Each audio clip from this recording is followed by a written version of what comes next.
This is verging on the ridiculous. Jenna, what's the idea behind it?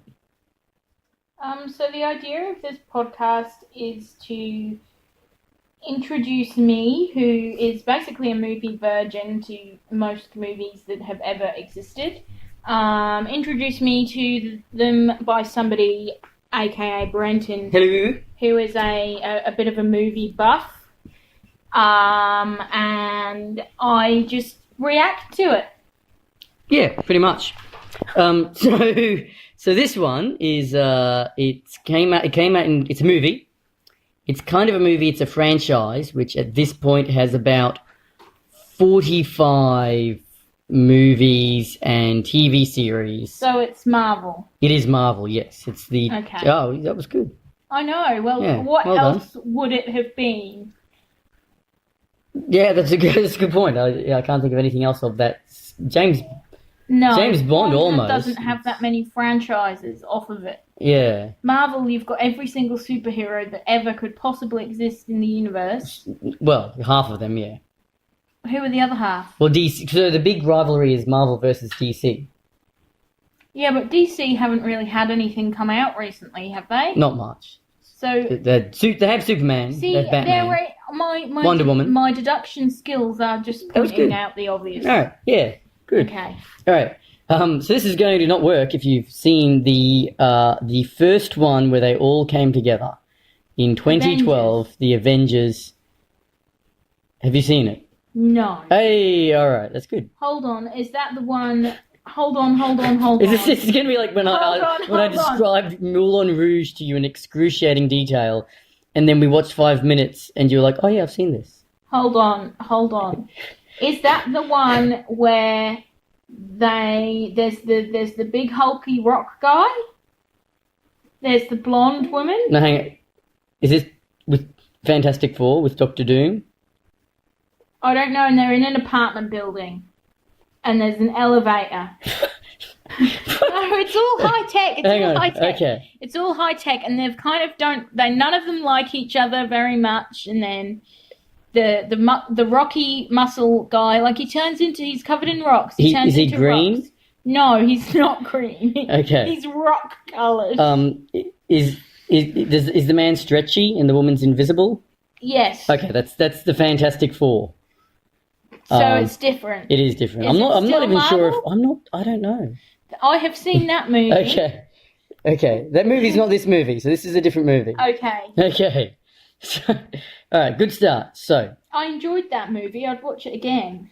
So I'm at a bit of a loss here because I haven't seen all of the films that. Well, are we going to focus on one and not do like 45 of them? No, we're going to focus on one, but we sort of need to know who the cast is, like broadly. I thought they did it well. The thing is, Brenton, is you're going to tell me actors' names and actresses' names, and it's going to not make a single piece of difference of me knowing who people are. Okay, so and it's been a while since I've watched it, and I haven't re-watched it, so we'll see how we go. This could all be a disaster. So what I saw beforehand, I'd seen the Captain America movie and the Iron Man movies. The first two Iron Man movies are set before the Avengers, and the first Captain America film is set before the Avengers.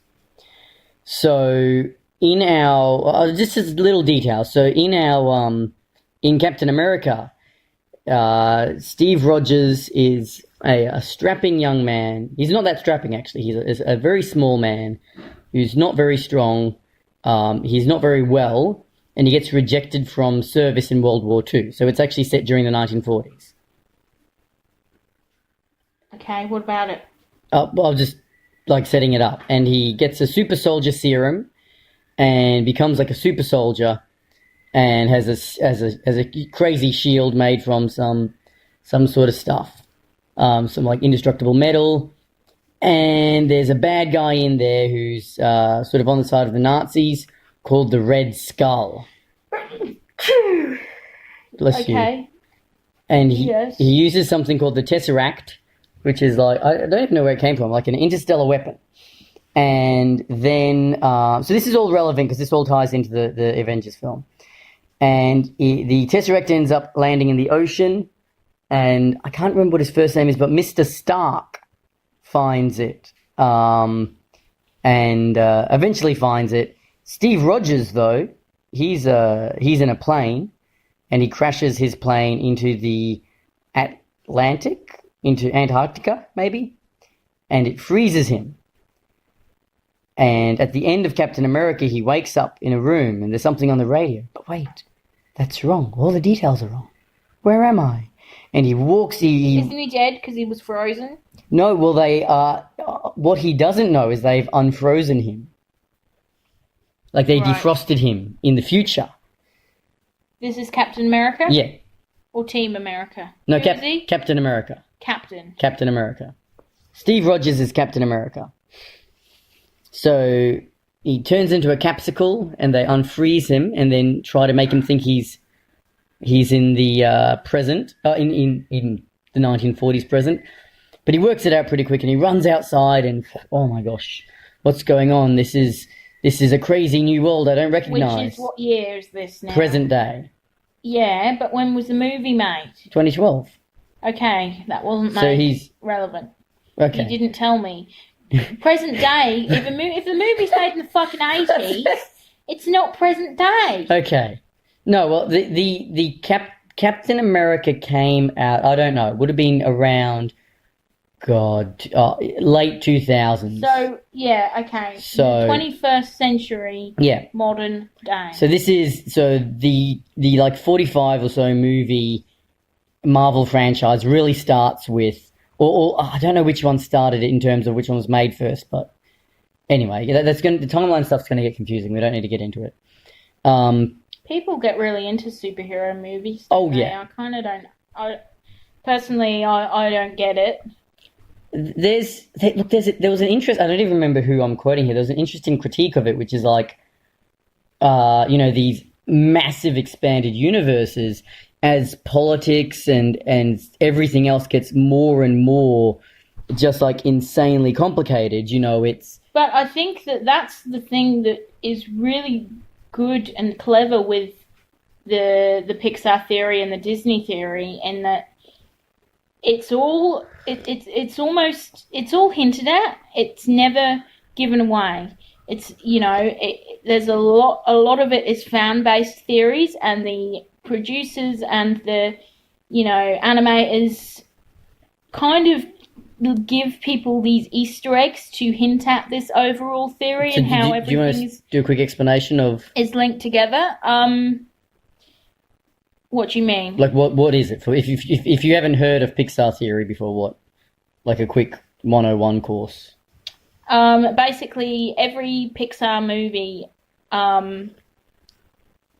they're all in the same universe, and they're all set at different parts of the same timeline, and everything basically I won't give too much away, but there's a few different characters that basically hold the entire timeline together that come in and out of each movie, and they're called Easter eggs, so they're little hints of this theory that either the animators or the director put into the movie. And there's people who get really obsessed with this, so they watch everything frame by frame and spot these out and kind of deduct the code from the movies, and also from confirmed things that people who worked in the films have said, and create a way to confirm the theory.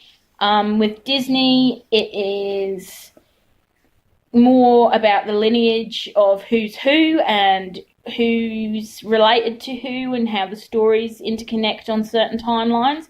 But it's basically that same thing as what you're saying with Marvel, where everything is connected and it's all the same universe. But it's not so... It's never given away to be true. It's like a theory that's promoted on, with YouTube personalities and so on. Yeah, but it's also not promoted by the actual people that work on the movies and plots. But there's never actually a definitive, let's have a movie about showing that this is all true. Yeah, yeah. So yeah, It's really interesting. You should get hooked on it. If you're not already hooked on it, you have to get hooked on it, and it will change the way you view Disney movies and toys and Pixar movies. Well, I mean, technically, this our current one is a Disney movie because Disney. Boo hoo hoo! Apparently. Yeah, no. Well, the criticism that was, as the world gets more complicated, people kind of, go for, well, I can try to understand, how, I don't know how Saudi Arabia connects to, I don't know, understand global politics, which is like a never-ending process of complete confusion, or I can understand the absolutely massive but still, kind of constrained Marvel universe or the Doctor Who universe or whatever. There's a criticism that was made. I don't know if it's a fair criticism. Like you're still kind of, nothing is ever extremely apparent and obvious. You're still kind of just given these hints at things. You're given these, like we know that different worlds interconnect and that it's all in the same universe and timeline and people come and go, but it's never really, you're not meant to understand it all. Do you know what I mean? Like it's not meant to be apparently clear and obvious. I thought anyway. Yeah, I don't know. That gets confusing because of the different writers too. And who intends what and where the showrunners take it and I don't know. But we step back to our Avengers, and there's some crazy shit going on. There's a team called Shield. They have a TV show as well, Agents of Shield. There's just too much. Do you think they just wanted to keep making more money and more money, so they've just made all these extended things of it? Well, it's, I mean, yeah, but I mean, this has all been developed over decades. This has all come from early days of Marvel, and so there's decades upon decades of content for them to pull stuff out of. This is like the first place where it all comes together. So, but yeah, that's why it's an extended, the extended universe, and they pull all sorts of stuff out of it, and there's just so much to. I think the other thing is, they've got an existing fan base. Like people already knew were excited about Black Panther, who had been excited about Black Panther for decades. That's part of Marvel, yeah. Oh, I didn't know that. I really want to see that. But yeah, so people people have heard of it, and if you're going to spend $1 billion or whatever, making a movie, you want there to be an audience for it, and knowing that there are already fans, who were a fan of what you were making before you even told them you were making it, really guarantees you bums on seats and, popcorn sales and all the rest of it. But so the Tesseract, the weird thing that creates wormholes. The agents of S.H.I.E.L.D. have discovered it. They're doing some experiments on it. Is this the Nazi thing? Yeah, so the Nazis were using it, but it got dropped into the ocean. And frozen? No, it just went to the ocean, and Mr. Stark, the businessman and inventor, he found it and brought it back. Who was frozen then? Captain America was frozen. Is he still frozen at this point? We're back in today's world. He is unfrozen. And who is it? Meanwhile, Mr. Stark. Yeah, so Mr. Stark is dead now, just from old age, because he didn't get frozen. He's just travelled into the future at the normal rate. So he got to the future, and then time caught up with him, and he goes into. Well, he died of old age. So okay. But he had a son. Oh God. Called Tony. Tony Stark. Tony Stark. Okay. And Tony Stark has his own movie. Does he like to be naked in it? So he's Tony Starkers? No, in fact, he likes the opposite of being naked. He gets he tours like Iraq, or I think it's Iraq, because he's the leader of Stark Technologies, like a technology company, and he gets captured. And what's that got to do with being the opposite of being naked? Well, because while he's captured, the way that he escapes is he creates a crazy suit out of iron, and uses that to escape. So he's all about the suit. He's fucking Iron Man. He's Iron Man, yeah. That long sigh, that's... Well, people are going to watch this and they're not going to like me, because if they're like Marvel fans or superhero fans, they're just going to think, well, she's so critical and she doesn't even understand. But I do not like Robert Downey Jr. Okay. I think he is a terrible actor, and I think he is just a twat. Okay. Real talk today. No holds barred. Okay, you don't have to like Robert Downey Jr. That's okay. I feel like people aren't gonna watch this and, you know, judge me poorly. Because you don't like Robert Downey Jr. Because I don't like any of this. That's okay. It's okay. If you take yourself that seriously, you know, you deserve to get mad at a podcast, I think. Okay. And if you get mad, just send your complaints to someone else, because we don't care. So that's how that's going to go. So yeah, you know who else decides they don't like Robert Downey Jr. or don't like Iron Man? Captain America. They don't get along at all. Okay. Because Captain America was good fans with Tony's dad. He's like, this guy's going to be awesome. So why doesn't he like the son? Just because he's a wanker. Like, because he's well, yeah, a bit of a troll and just, you know, mucks around with things. So they don't get along too well. But they get called to work together because something bad has happened with the Tesseract. It's been stolen. Again, yeah. This time... So did Iron Man have it? No. Oh, well, yeah, I don't remember. Like, I guess that's what's happened. Like Stark's dad had it and then passed it on to S.H.I.E.L.D. to try and keep the world safe or something, I guess. Like, I'm not really sure. But it's anyway, in the modern day, it gets stolen. What's S.H.I.E.L.D.? So S.H.I.E.L.D. is an organization led by Nick Fury, played by Samuel motherfucking Snakes on a motherfucking plane Jackson. Samuel L. Jackson. The one that does the line. Snakes on the motherfucking plane. Yeah, I don't know if he says it like that, but... He does. Does he? Yeah. Okay. Yeah, so Samuel L. Jackson, he's the leader of S.H.I.E.L.D. They try to keep Earth safe from new threats. So he's been working... So at the end of every Marvel film, like there's this little bit at the end where Samuel L. Jackson shows up and he says, we've got an offer for you, or something like that, you know. And so there were hints, like, because this is all really planned out.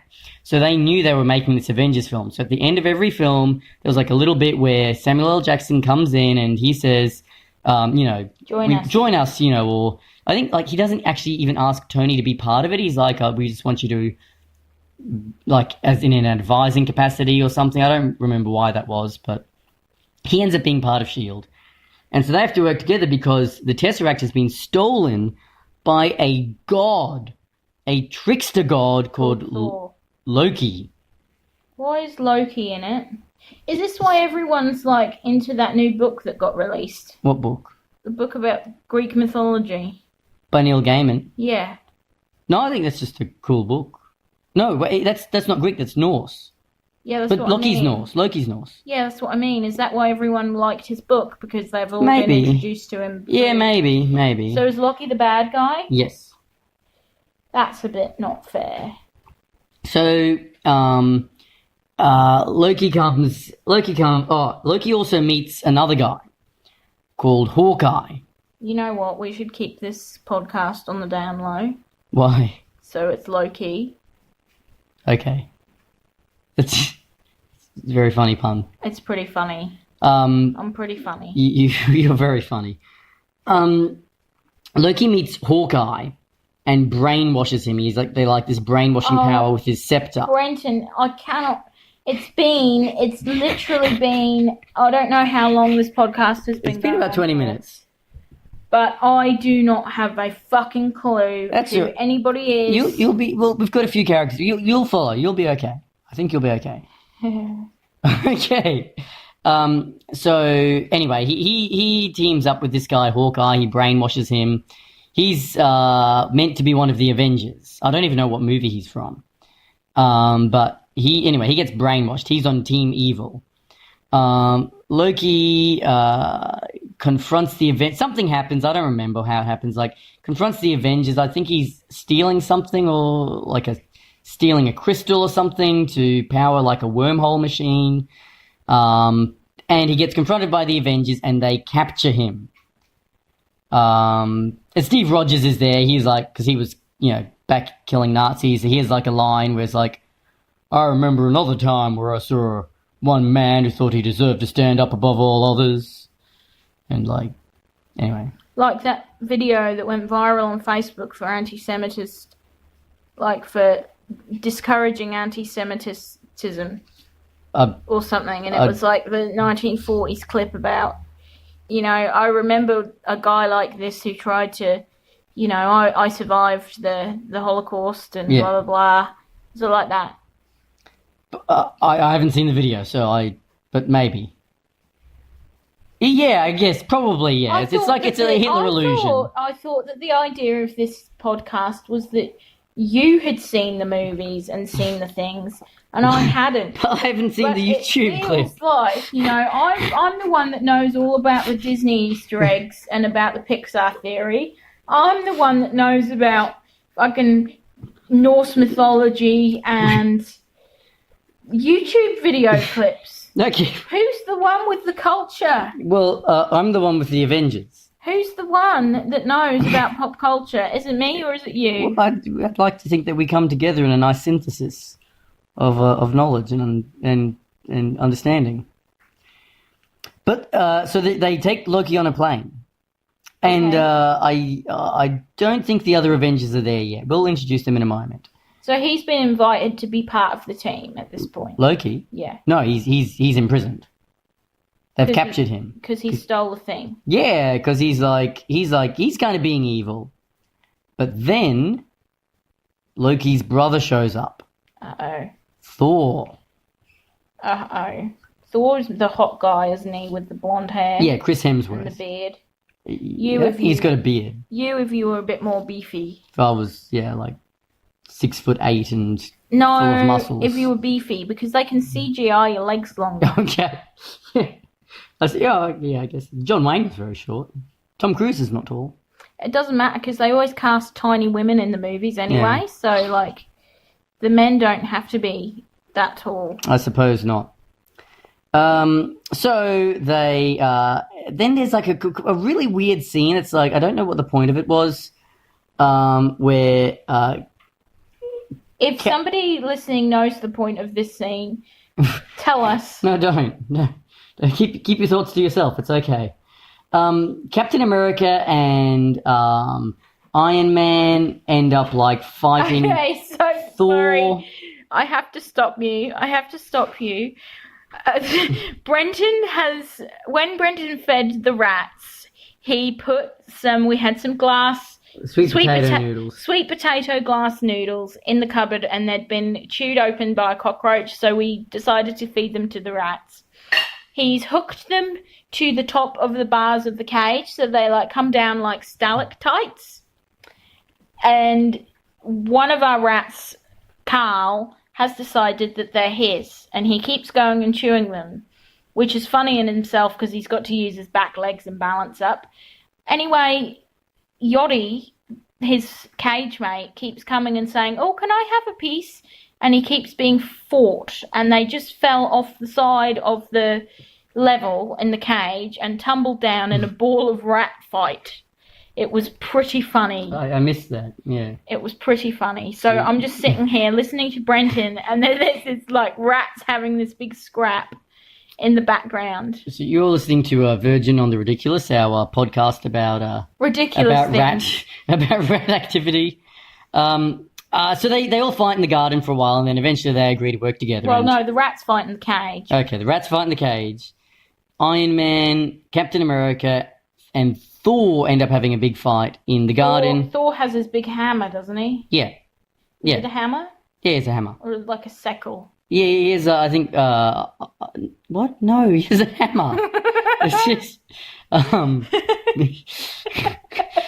and he hits Captain America's shield, which is indestructible, and his hammer is indestructible, so it like blows all the trees down or something, and they end up back in the plane. So what was the point of that scene? You don't know? Well, Is this the scene that we didn't know the point? There was any point to it? I guess the point is like it's showing that they all have like slightly different agendas, and they're all like don't really get along as well as they should, and So Mr.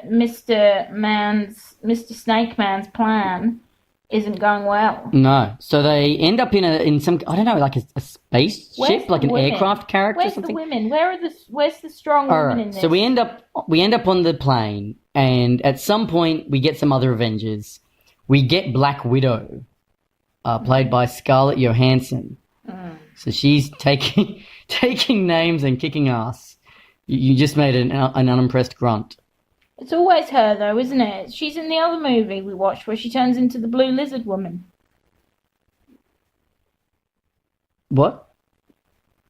What lizard woman? The Matrix woman. The blue lizard in the Matrix. Blue lizard in the Matrix. Wait, what planet are you on? She's got, like, blue skin. In X-Men. That's it. That's it. Isn't...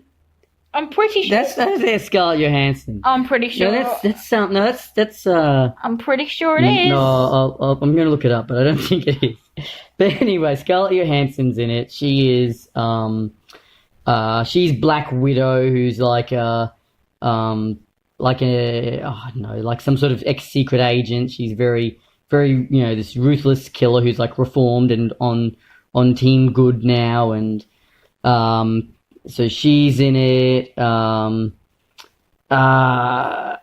who else is there? Bruce Banner's there, and he's there because he's discovered a secret serum that will let him like Hulk out. He's the Incredible Hulk. Okay. And I think that's all of them. I'll realize later if I've forgotten anyone, but that's the Avengers, and they're all on the plane together. Jennifer Lawrence was Mystique, apparently. So what does the other woman that you said look like? Scarlett Johansson. I bet she's blonde and got big eyes. Yeah, kinda, yeah. So it is the same woman. Oh, her. Yeah. She's not even blonde. Isn't she? No. Oh, yes, sometimes she is. she's blonde. I guess Okay. it depends who she's playing. Yeah, I think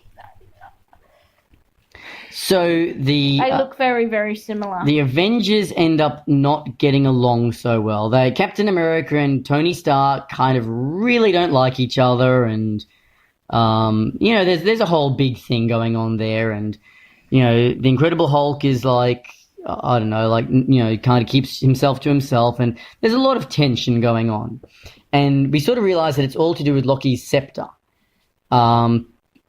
And Loki sort of does a sneak attack. I can't remember exactly what happens. Basically, Loki does some shit, and everything goes wrong, and the Incredible Hulk hulks out and is smashing things up, and they basically it all goes to hell, and Loki escapes, imprisons Thor, his brother, in his own cage, launches him out of the ship. And the Hulk is kicked out of the ship as well. And Loki escapes.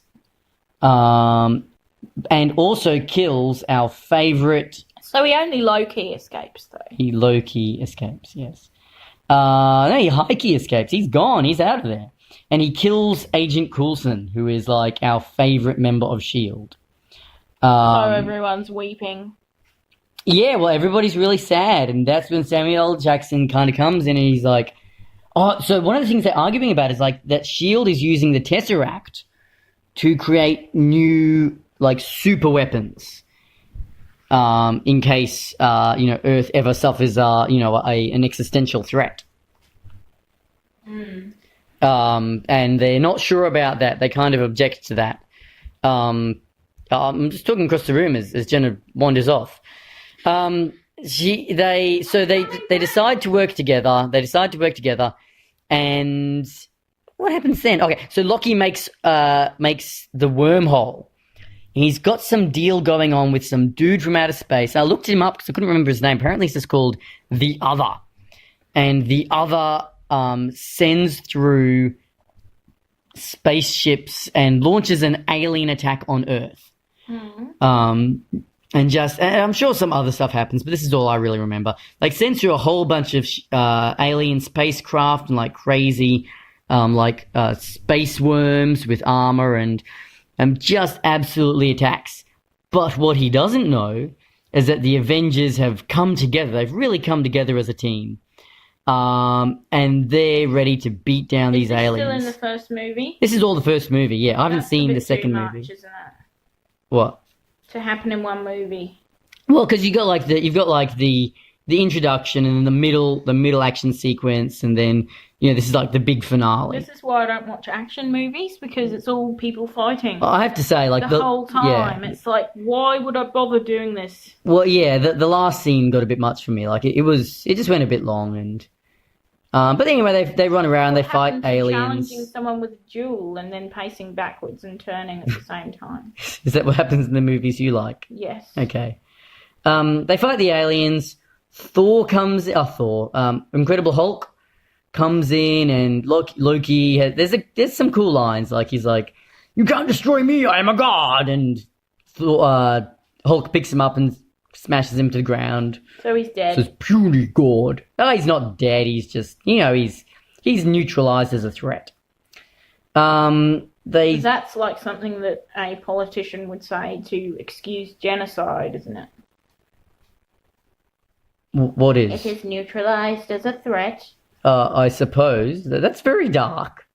No, it's not. Genocide's pretty dark. Anyway. But it's not, I suppose it's what like a politician would say. the final fucking solution line that came out. Oh, from Fraser Anning. The next thing that would happen is, we have neutralized it as a threat. Yeah. That's exactly all a Dalek okay. would say. All right. That, definitely. Okay. All right, so that was okay, sure. Anyway, Brenton doesn't know what to do with me. Loki is defeated. He's defeated. But speaking of politicians, the political bigwigs up in Shield, they. What are they doing? They don't have faith. They don't have faith in Nick Fury and his team of superheroes. Who's Nick Fury? Nick Fury is the head of S.H.I.E.L.D. Samuel L. Jackson, the leader of. So who doesn't have faith in him? Like the politicians. Like the old guard. Yeah. And so they end up saying, we're going to take matters into our own hand, and they launch a nuclear weapon. To take out the whole city and everything in it, including the superheroes. All the people, all the superheroes, everything. That doesn't work. Well, they've been able to shut down the wormhole machine somehow, so that Loki set up on Stark Tower. So they've been able to close the wormhole. Okay. The Avengers working together as a team. Oh, is this okay? They've learned the value of teamwork. It's okay, because that's a very, very American plot line, isn't it? Yeah. I mean, it's starring Captain America. It's a fairly is he American. The leader, or is Thor the leader? No, there's no leaders, because they learn that they have to work together and play to their strengths. Well, that's a load of crap. Okay. So Tony Stark. And this is like the big thing that Stark's been developing over time. Like, he starts his whole, in the first episode, in the first movie.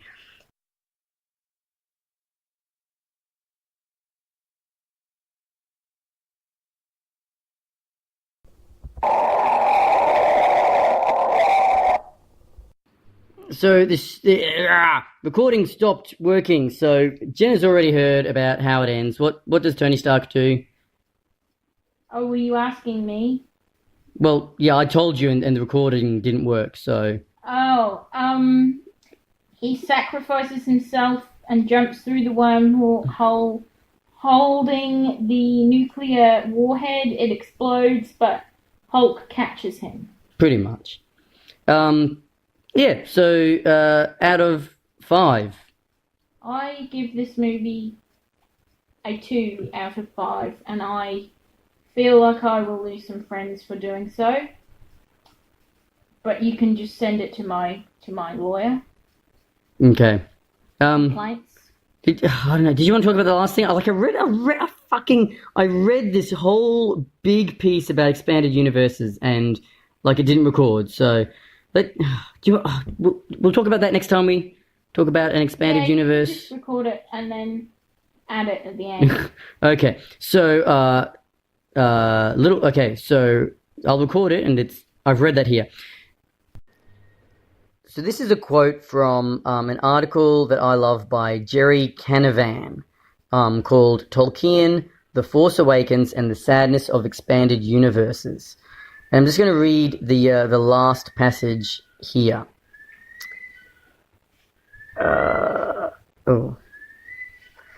That Star Wars implies a world of sorrow belied by the spectacle of Jedi's happy ending isn't a surprise to me. I told you I read the EU books, but I can see why it's a surprise to someone whose last memory of these people is smiles, a fireworks display, hugs, and a picnic. Return of the Jedi never asked us what we thought would happen when those people woke up the next morning, and the Empire still had 90% of its guns, ships, territory, generals, and soldiers ready to descend into vicious, scorched earth fanaticism as they slid into defeat. It just wasn't that kind of story. The Force Awakens is that kind of story, and I find it interesting enough to be excited about 8 and 9 and see where they try to take the story now that it turns out fairy tales aren't real, and deeply entrenched totalitarian systems don't have exhaust ports, trench runs, or single points of failure. Skipping a bit, The Force Awakens condemns Luke, Leia, and Han to actually live inside history, rather than transcend it, and it condemns us too. So that bit there that I've just edited in, I guess it's interesting if you think about the next Iron Man film, because one of the big plot lines is that Tony Stark is basically traumatized by his near-death experience, and goes through a lot of really sincere sort of mental anguish and personal pain, dealing with the consequences of what's happened. And it's interesting that in this expanded universe that there is this ability for everything to have real consequences and long-term consequences. And I think the only one of the other than, and here's my pet hate with it all, nobody ever gets to actually die because the franchise is worth too much money. And I don't know if you have a thought on that. Me? Yeah. No, I don't. I'm sorry. Okay. All right. If you do have thoughts on it, please comment. Okay. Any final thoughts to close us out, Jenna? Have a wonderful Sunday night. Okay. Bye-bye.